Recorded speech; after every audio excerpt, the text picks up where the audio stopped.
Subscribe कीजिए the perfect classes channel को और बेल आइकन को दबाइए लेटेस्ट वीडियो सबसे पहले देखने के लिए।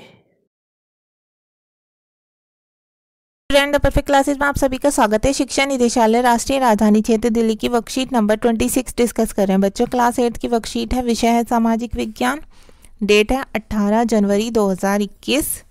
विद्यार्थी अपना नाम लिख लेंगे, कक्षा अध्यापक का नाम लिख लेंगे। टॉपिक है सामाजिक और राजनीतिक जीवन। पाठ 8 पढ़ेंगे हम, हास्यकरण से निपटना। तो स्टार्ट करते हैं वर्कशीट। आज हमारे देश के आदिवासी, दलित, मुसलमान, औरतें एवं अन्य हाशियाई समूह जागरूक हो चुके हैं और ये दलील दे रहे हैं कि एक लोकतांत्रिक देश का नागरिक होने के नाते उन्हें भी बराबर के अधिकार मिलने चाहिए और उनके अधिकारों की रक्षा होनी चाहिए। यहाँ तक कि उनमें से बहुत सारे लोगों ने अपनी चिंताओं को दूर करने के लिए संविधान का सहारा लेते हुए मौलिक अधिकारों का उपयोग भी किया है। मौलिक अधिकारों का उपयोग करना, जहाँ तक हाशियाई तबकों की बात है, उन्होंने इन अधिकारों को दो तरह से इस्तेमाल किया है। पहला, अपने मौलिक अधिकारों पर जोर देते हुए उन्होंने सरकार को अपने साथ हुए अन्याय पर ध्यान देने के लिए मजबूर किया है। दूसरा, उन्होंने इस बात के लिए दबाव डाला है कि सरकार इन कानूनों को जल्दी लागू करे। कई बार हाशियाई तबकों के संकट की वजह से ही सरकार को मौलिक अधिकारों की भावना के अनुरूप में कानून बनाने पड़े हैं। संविधान के अनुच्छेद 15 में कहा गया है कि भारत के किसी भी नागरिक के साथ धर्म, नस्ल, जाति, लिंग या जन्म स्थान के आधार पर भेदभाव नहीं किया जाएगा। समानता के अधिकार का हनन होने पर दलित इस प्रावधान का सहारा ले सकते हैं।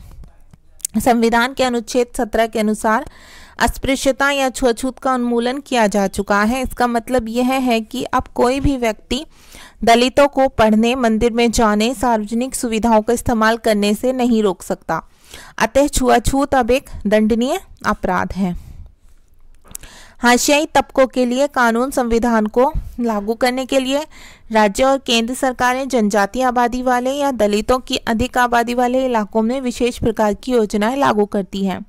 कई स्थानों पर दलितों और आदिवासियों को सरकार की ओर से मुफ्त या रियायती दरों पर छात्रावास तथा शिक्षा संबंधी सुविधाएं उपलब्ध कराई जाती हैं। समानता को खत्म करने के लिए आरक्षण की व्यवस्था भी की गई है, जिससे शिक्षण संस्थानों और सरकारी नौकरियों में दलितों, आदिवासियों के लिए सीटें आरक्षित रहती हैं।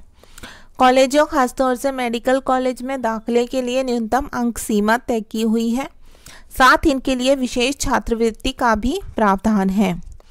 क्रियाकलाप देखेंगे बच्चों। हम सब इंसान हैं और हम सब समान हैं। ठीक है, इस पर 10 लाइनें लिखनी है, आपको कोई चित्र बनाना है। क्वेश्चन नंबर 1 देखिए। संविधान में लिखित अनुच्छेद 15 और 17 के बारे में लिखिए। तो देखिए वर्कशीट में लिखा हुआ है, वही सेम आपको लिख देना है। संविधान में अनुच्छेद 15 में कहा गया है कि, यहाँ से आप आंसर 1 लिखेंगे, भारत में किसी भी नागरिक के साथ धर्म, नस्ल, जाति, लिंग या जन्म स्थान के आधार पर भेदभाव नहीं किया जाएगा। समानता के अधिकार का हनन होने पर दलित इस प्रावधान का सहारा ले सकते हैं। और अनुच्छेद 17 के बारे में भी लिख देंगे आप। संविधान के अनुच्छेद 17 के अनुसार अस्पृश्यता या छुआछूत का उन्मूलन किया जा चुका है। उसके बाद लिखेंगे, इसका मतलब यह है कि अब कोई भी व्यक्ति दलितों को पढ़ने, मंदिर में जाने और सार्वजनिक सुविधाओं का इस्तेमाल करने से नहीं रोक सकता। अतः छुआछूत अब एक दंडनीय अपराध है। तो इतना लिख देंगे आप आंसर नंबर 1 में। ठीक है, क्योंकि आपको दोनों अनुच्छेद को एक्सप्लेन करना है। अब क्वेश्चन नंबर 2 है, हाशियाई समूह के लोग अपने अधिकारों की रक्षा कैसे कर सकते हैं। तो इसका आंसर आप लिखेंगे, हाशियाई समूह के लोग संविधान का सहारा लेते हुए और अपने मौलिक अधिकारों का उपयोग करके अपने अधिकारों की रक्षा कर सकते हैं। अब क्वेश्चन नंबर 3 है, हाशियाई लोगों को सरकार कौन कौन सी सुविधाएं देती है।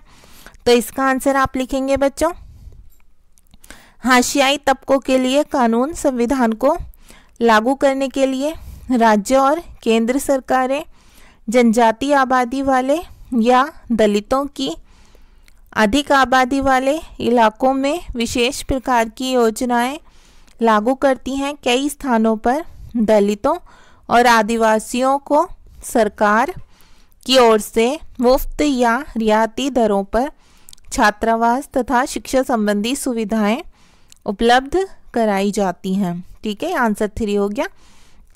अब क्वेश्चन नंबर 4 है, आपके अनुसार गरीबी को समाप्त करने के क्या उपाय हैं?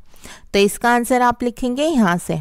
असमानता को खत्म करने के लिए आरक्षण की व्यवस्था भी की गई है, ठीक है, और जिससे शिक्षण संस्थानों और सरकारी नौकरियों में दलितों आदिवासियों के लिए सीटें आरक्षित रहती हैं। कॉलेजों, खासतौर से मेडिकल कॉलेज में दाखिले के लिए न्यूनतम अंक सीमा तय की हुई है।